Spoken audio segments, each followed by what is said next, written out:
What's going on, everyone? Talen here, and welcome to another account progression video. So it is time to get another tier 2, and I'm going to be getting Giant Man to tier 2, or Pymtron here.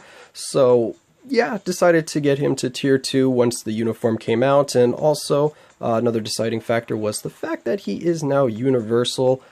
Because I am trying to, of course, build up my universal roster, and I do like the uniform. So yeah, it's time to show Giant Man here a little bit of love and give him the tier 2 treatment.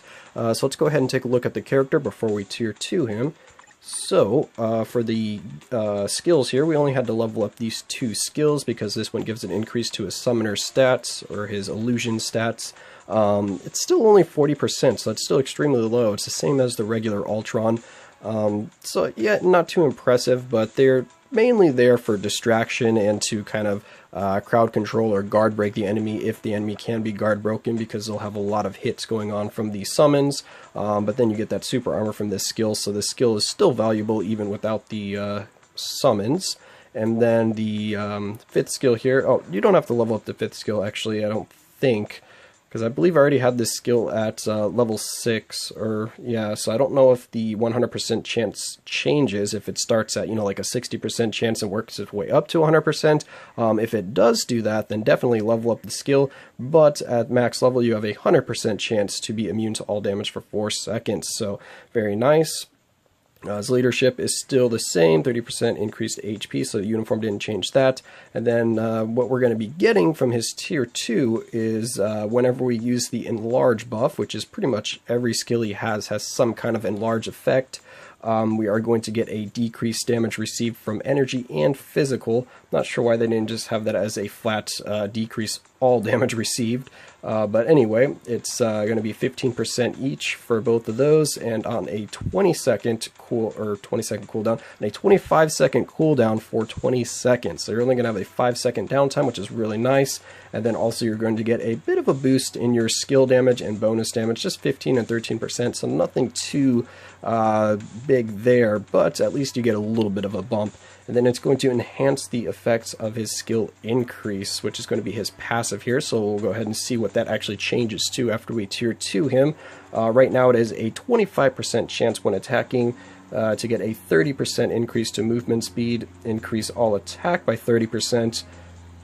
Oh wait, no, increase character size by 30%, and then all attack by 10%, all defense by 10%. And that is on a 30-second cooldown, so you're going to have a 10-second downtime. Alright, so not too bad. The isolate set, we do have Power the Angry Hulk, so I did go with an offensive set on him, so yeah, not too bad. I can see DDE being very good on him, just because he doesn't have a ton of protection. He has the immunity on his 5th skill, but he doesn't have anything else really to help keep him alive. He has the iframe on the 1st skill, but besides that he has no guard or anything like that. So yeah, DDE could be nice for that HP bubble. And then for the obelisk here, I did go with actually an immune to guard break, crit damage, and a damage proc. So the reason I went with this obelisk here is because I'm going to mainly be using him in Shadowland, so I don't really think that I needed to have invincibility on, because I don't play a ton of PvP, so that's kind of my reasoning for going with the damage proc instead of invincibility. But if you do a lot of PvP, Alliance Conquest, and that kind of stuff, I definitely think invincibility would be a lot better on him for PvP scenarios, but I want to be able to use him in higher floors of Shadowland in case I get one of the universal villain stages and I'm kind of further on the ladder there. Then hopefully he'll still be able to do well in that stage and do enough damage to be able to clear it for me, is my main reason behind doing this. And then I also decided to give him one that has immune to guard break on it, even though his 4th skill gives him super armor, because that way I can kind of double dip and use him a little bit in PvP as well for Conquest, because with the immune to guard break it's going to guarantee that he gets his skills off. I don't have to rely on him using the 4th skill to get that super armor, so it'll just make him a little more consistent in Alliance Conquest. But if your main focus is going to be PvP, then I think invincibility would suit this character better than a damage proc. But he does have some pretty decent damage from what I've seen so far, even at tier 1, so a damage proc could make him a pretty hard hitter. So now let's just go ahead and actually get him to tier 2 here. So as you can see, my resources are lacking a little bit here. That black antimatter has been taking a hit with all of these characters being able to go to level 70, so I've been using a lot of it on potential and stuff like that. So I think I'm actually going to dip into my tickets here, even though I could tier 2 him naturally, because I do want to save that for some other characters' potentials. So yeah, I have been hoarding these for a little while now. I do have 9 of them. I was actually quite surprised about that when I looked, and I was like, oh, 9 of them? Well, let's tier 2 some characters. So yeah, let's go ahead and get him to tier 2. Boom, there we go. Pymtron is now tier 2, or Giant Man as it says down there. Yes, he is colossal. So let's go ahead and share that.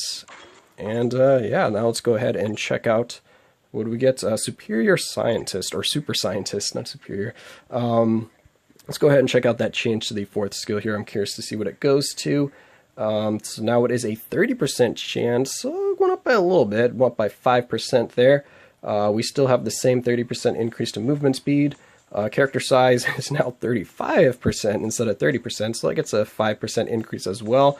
Not sure if that's really needed, but anyway, we have an all attack is now 15%, so that's good, and all defense 15%. So everything just basically went up by 5% except for the movement speed.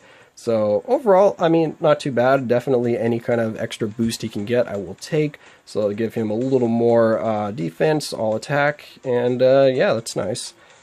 So, okay, perfect. So now that we have him tier 2, the only thing that's left to do is just try him out a little bit. So let's go ahead and jump into some gameplay. Alright, so here we are at Shadowland floor 10. It is only floor 10, but we happen to get the stage that I wanted here, which is a universal villain stage. So we're going to go ahead and try out our freshly tier 2'd Pymtron here. So let's go ahead and select universal and find him. So there he is. We do just have the 30% HP leadership here, but I am curious to see if he can do this on his own. So we're just going to go ahead and hop in without any assistance here or a damage leadership, because that way give me more of an idea if he can do some of the later stages, and if he's going to be really good at crowd controlling on his own, or if I'm going to have to throw in a few other characters with him to do some of the more difficult floors. Alright, so let's see who is the superior Ultron here. So let's go ahead and get that going. Pop this, and yeah, this stage always causes a little bit of lag because of all of the summons that are on the screen here. Alright, so yeah, a lot of stuff going on the screen here. But as you can see, he does get hit during that 4th skill because there's no protection during that. You have to rely on the 5th skill's damage immunity to really start mitigating all that damage. So can definitely take a lot of damage while you're using that 4th skill, so you kind of want to make sure that you're going to hit all of the enemies with that 4th skill so that you can guard break them. But yeah, it looks like the damage is okay. Considering he doesn't have a leadership right now, I am liking the damage.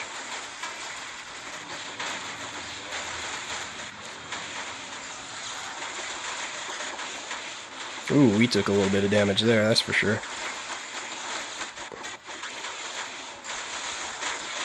Alright, so we're down to 1 Ultron left. Let's see if we can't take him out here.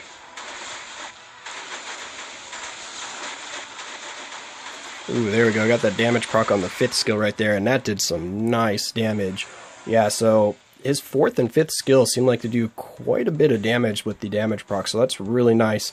But as you can see, he still needs a little bit of help in the survivability department. That's why I think he's probably better suited for an invincibility obelisk, but I just wanted that damage so I can use him in later stages, and just because I like to go with all-out damage builds in general. I'm more of a kind of glass cannon type person when it comes to building characters and like RPGs and stuff like that, so it's just more of my playstyle. But I think the character skill sets and just how this character plays in general is probably a little bit better for invincibility, and then probably a little bit better for PvP opposed to PvE content. But I'm still going to give him a shot in World Boss, so let's go ahead and hop over to that.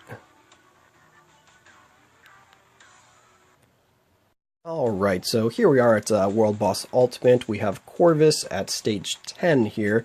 We're going to go ahead and try Pymtron out here with this team. We have Beast for the 50% leadership, and then of course to be able to pass the buff. And then we have Valkyrie for the tier 2 passive to again increase our damage even more. So Hopefully Pymtron will be able to pull it out here. I'm not too sure at what kind of damage he will be able to do here at World Boss Ultimate, if he'll be viable for any of the later stages, but stage 10 is still relatively early, so hopefully he'll be able to do this. We have 3 damage ignore strikers to hopefully negate a lot of his dodge, and then we have, of course, anti-venom so that we could get those healing globs, which are very, very nice, and I think we're definitely going to need, since I do not have a invincibility obelisk on him, to hopefully, yeah, keep Pymtron alive during this battle here. So, let's see what he can do.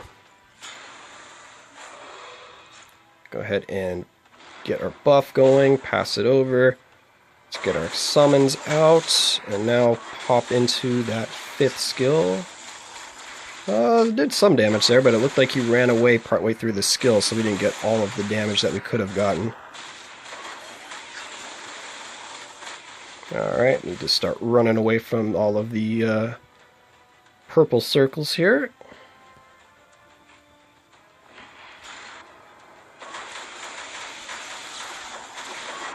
Alright, do we get damage proc?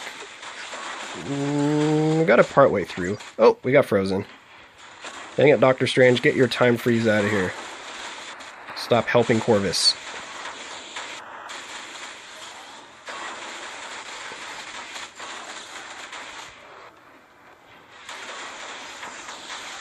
Yeah, we definitely would do a lot better with a invincibility obelisk for world boss, at least, because we take damage quite easily here. Yeah, when we get that damage proc, though, his damage is pretty decent, actually. Alright, come on, finish him off here. Alright, there we go. We got any globs to pick up? Yes, we do. Any more? No, it doesn't look like it. Alright, so we did make it past the first part of Corvus here, so that's pretty nice.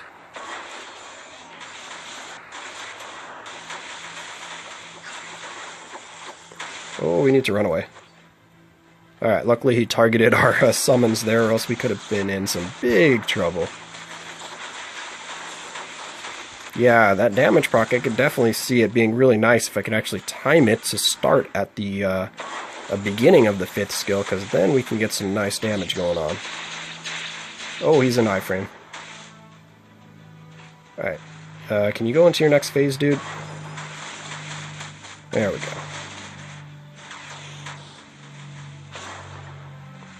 No, don't time freeze me! Alright, I see how it is. Trying to take out Pymtron here. You're scared of him, aren't you? Well, have some more Pymtrons. Attack! Oh, there we go. We got our damage proc. Nice.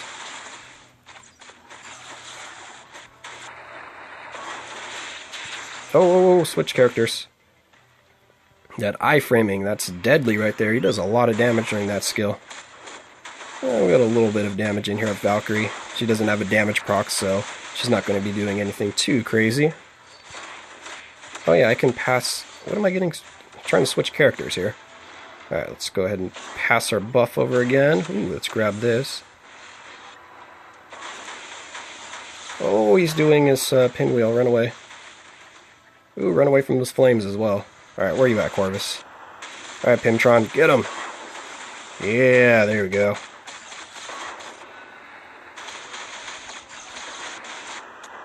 Okay. Looks like maybe one more rotation and we should be able to kill him. Uh-oh. Yes, target my clones. Perfect. It's very nice that those clones pull aggro, because it really helps out Pymtron here. Okay, well, he was able to do it, but I do want to save this World Boss Ultimate clear for a different stage, because I am still working on Ebony's stage right now, so I don't really want to waste... or not waste, but use up a clear here when I could use it somewhere else. So he is able to do it. There was 1 minute and 44 seconds left. We do have a pretty substantial leadership with the boost that we can pass from Beast 5th skill. We have Valkyrie here, so he definitely had a lot of help, and it still took him a little bit of time. So I definitely don't think he's going to be able to do any of the later stages, but like I said, I don't really see Pymtron here as kind of like a world boss character. He's more of a Shadowland and PvP character. So I'm not disappointed though at this performance. He still did some pretty decent damage, and he was able to survive. I only healed, I think, 2 or 3 times with Anti-Venom's 4th skill. Yeah, something like that. So he was still able to survive quite well just because of the summons on his 4th skill pulling a lot of the aggro and taking the targeting away from him. So that's very, very helpful in keeping him alive. But anyway, that's going to be it for this video here. I hope you guys enjoyed, and of course I will catch you in the next one.